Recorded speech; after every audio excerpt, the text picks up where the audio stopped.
Let us learn about bearings. Industries all over the world use millions of bearings of various types. Made of extreme precision with high standardization, they work in demanding applications of high sustainability, extreme reliability, and best performance. Even an average home uses at least two bearings in appliances like washing machines, fans, etc. Unfortunately, bearings fail, and they fail at the most inopportune moment. Reason: lack of knowledge and lack of experience, though there is a plethora of information on bearings. I wish to share my 50 years of experience in operation maintenance and failure analysis about bearings and then about other subjects in video lessons.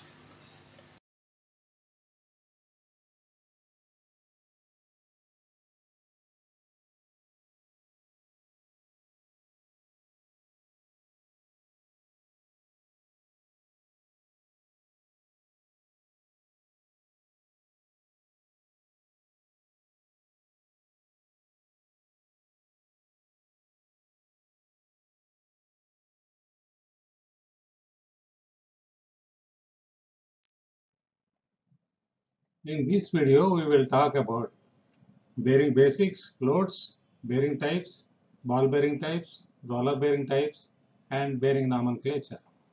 In the next videos, we will talk about bearing clearances, bearing mounting and unmounting, lubrication, bearing care, bearing handling mistakes, better bearing operation, and finally, why bearings fail. Let us start. Ball and roller bearings have a long history. Leonardo da Vinci was first to design a model of ball bearing. Jules Surire patented a ball bearing design on August 3, 1869. Industrial Revolution brought bearings to the forefront. Introduction of automobiles increased the production. Interestingly, bearing factories were the prime target during World War II because without bearings, the enemy war machinery would come to a standstill. During my training sessions, I often ask what the function of a bearing is. The answer invariably reduce friction. But the main function of a bearing is to give good support to the shaft which is transmitting the power and motion. Next function is to reduce friction. So bearings support, guide, locate, transmit load, and also reduce friction. There are two types of bearings mainly, journal bearings and rolling element bearings. Now, what kind of support bearings should give? Bearings should take care of two kinds of loads. One is radial, which we all know very well. It acts perpendicular to the shaft. When a shaft rotates, it also moves sideways. This is known as thrust load or axial load. Please recall the spinning top, which we all played in the childhood. As it spins, it also moves up or down. That's the axial movement. Most often, the loads are combined, both axial and radial.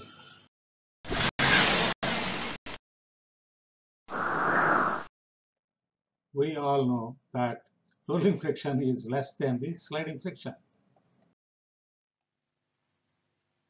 Journal bearing is also known as sleeve bearing or sliding contact bearing.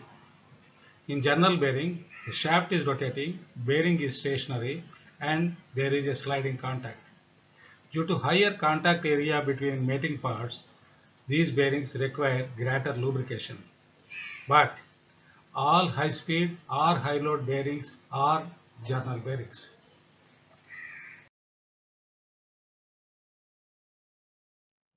The other type is the rolling element bearing. We know that the rolling friction is much less than the sliding friction.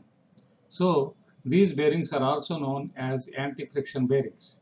All ball and roller bearings fall under this category. We will cover anti-friction bearings like ball and roller bearings in this session. We will take up sleeve bearings in another session.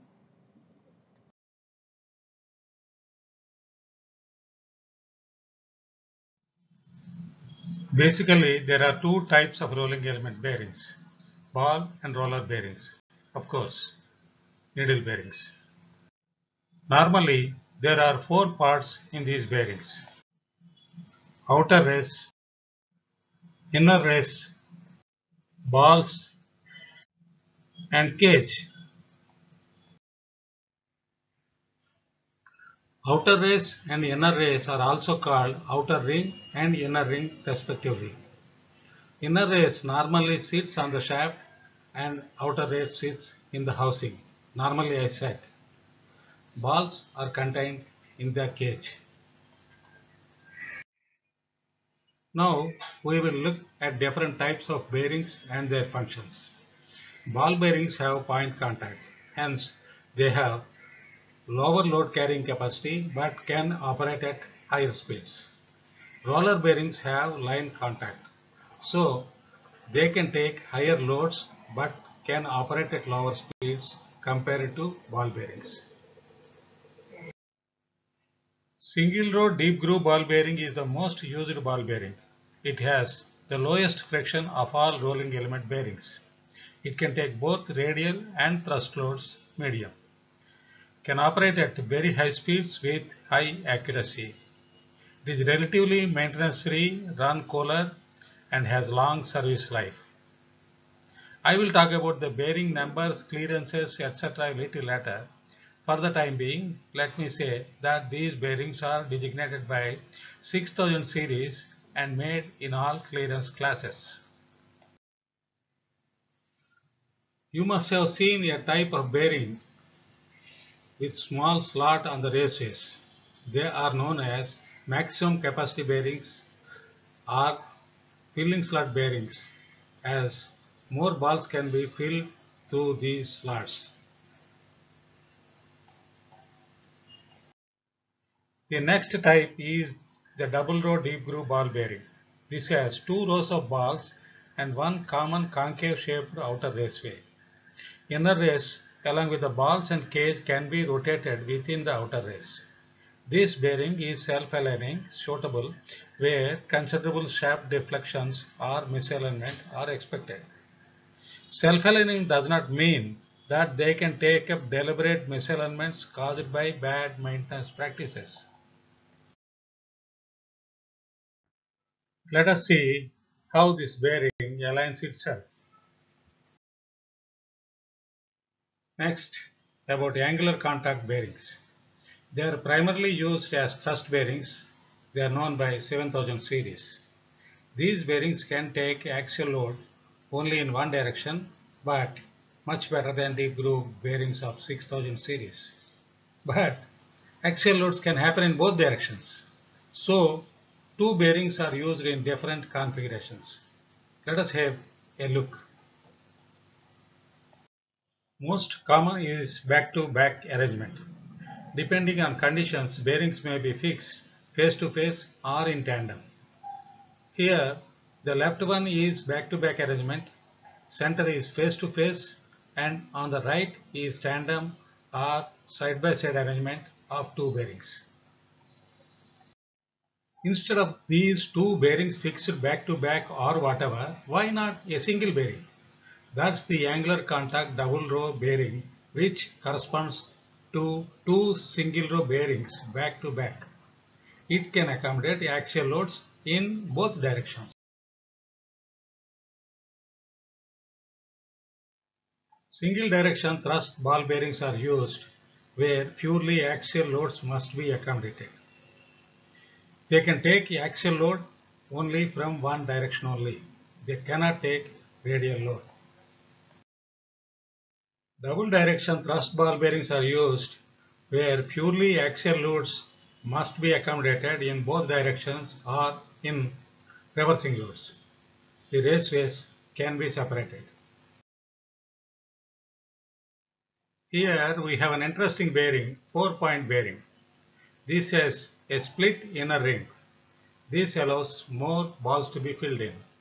The outer ring with the balls and cage assembly and the inner race house can be mounted separately. They come in QJ2, QJ3 series. Can you tell what these bearings are? Left one is a spherical roller bearing, center one is a cylindrical roller bearing, and on the right is tapered roller bearing. And there are many types of roller bearings. Let us see them. There are many types of roller bearings. Cylindrical roller bearing single row, cylindrical roller bearing double row, taper roller bearing, single row spherical roller bearing, double row spherical roller bearing, cylindrical roller thrust bearing, spherical roller thrust bearing, etc. In cylindrical roller bearings, races can be separated. They have high radial load carrying capacity, and these bearings are floating bearings. We have a variety of designs in cylindrical roller bearings depending on the way the raceways are made. Bearing number now starts with NU, NJ, NUP, N like that for single row types, NNU, NN for double row types. But what is this NU, NNU, NJ, etc.? NU bearings have two integral flanges on the outer ring and no flanges on the inner ring.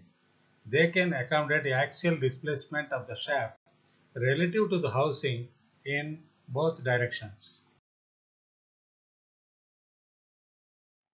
N-design bearings have two integral flanges on the inner race and no flanges on the outer race. N-J design bearings have two integral flanges on the outer race and one on the inner race. NUP design bearings have two integral flanges on the outer ring and inner ring has one integral flange on one side and a loose flange ring on the other side. Interestingly, there are bearings without inner race or outer race. NU bearing without inner ring, whose rollers run directly on the shaft, has a suffix RNU.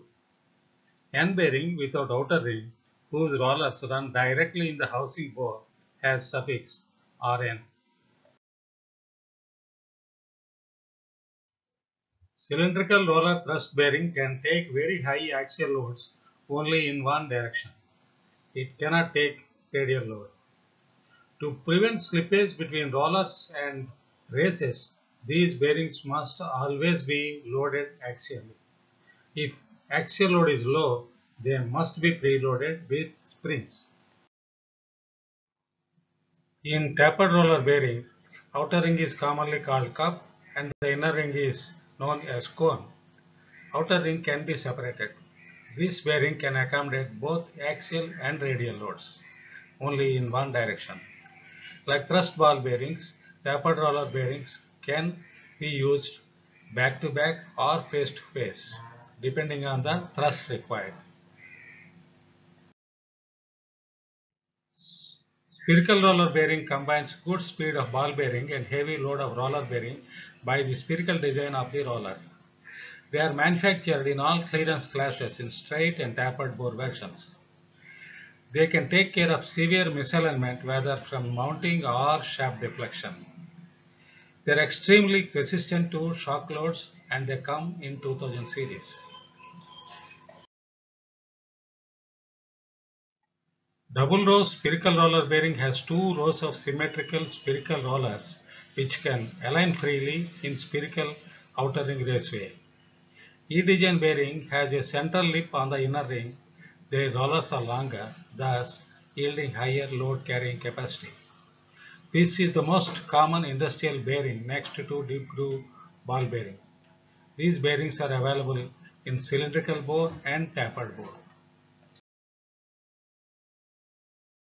Spherical roller thrust bearings can accommodate high axial loads and medium radial loads. These bearings require minimum axial load. Needle bearings are in a way roller bearings with longer rollers with less diameter. They are used in places of restricted space like in automobiles. They have the highest load carrying capacity for a given radial space of all rolling bearings. Most common bearing materials are 440C, SAG 52100.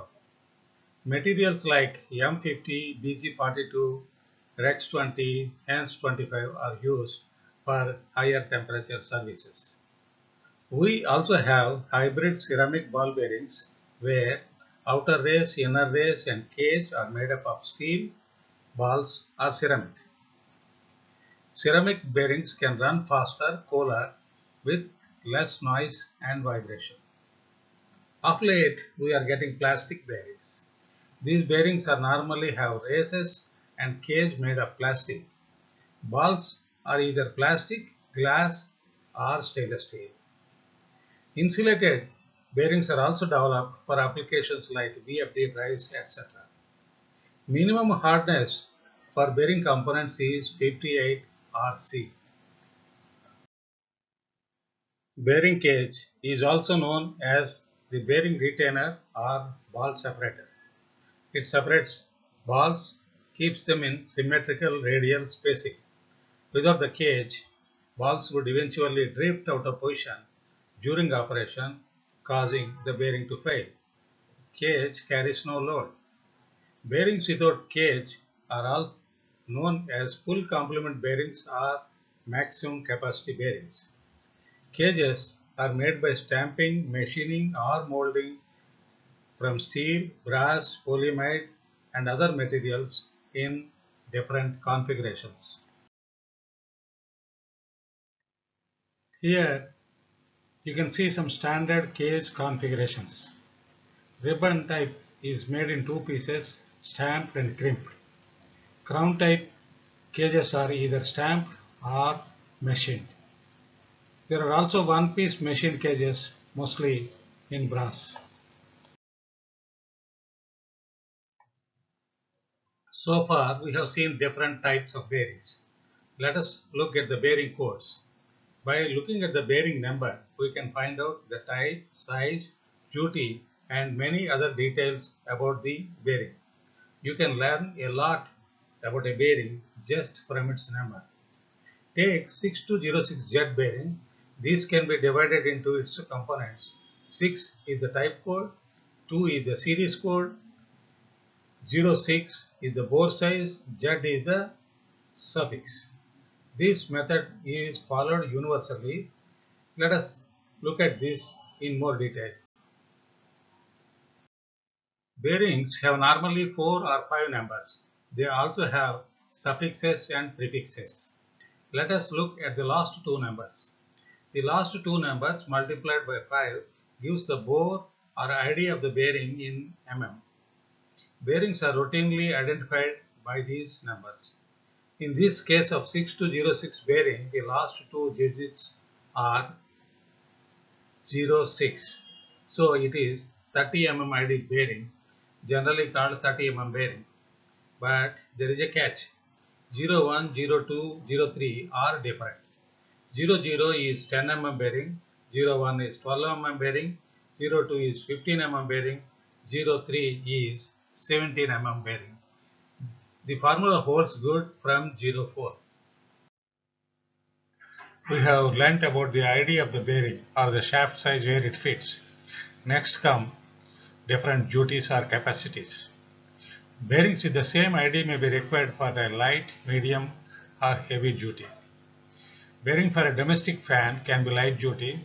For a pump it may serve a medium duty, but for a gearbox we may need a heavy duty service.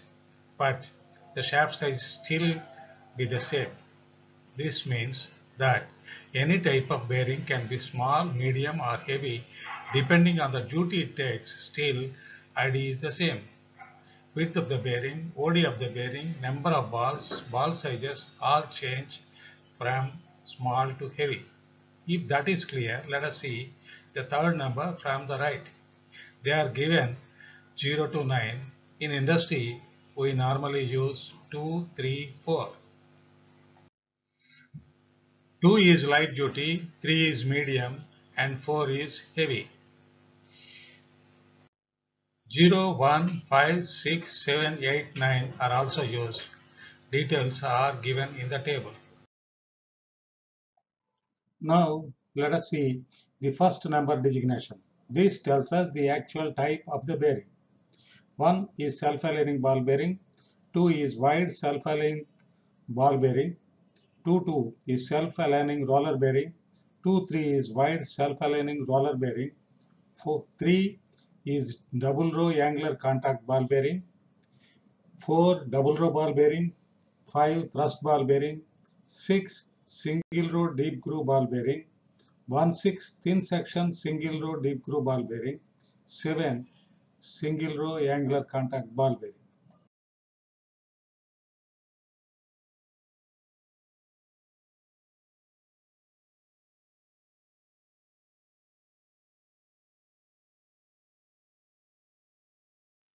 Now we know 6409 bearing has a bore of 45 mm.